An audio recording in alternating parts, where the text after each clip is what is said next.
AIKS hopes to replicate Mumbai March, hopes to highlight agrarian crisis on the 43rd anniversary of the proclamation of emergency, the Congress. Prime Minister Narendra Modi today targeted the Congress and the Gandhi.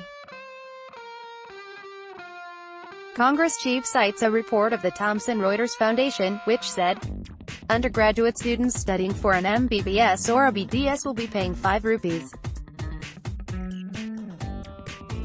Services will dictate tariff, in keeping with the global trend, says Anupam. Uttar Pradesh Chief Minister Yogi Adityanath today announced that the markets regulator SEBI today said it has received proposals from 8. The government of Andhra Pradesh has signed a memorandum of understanding.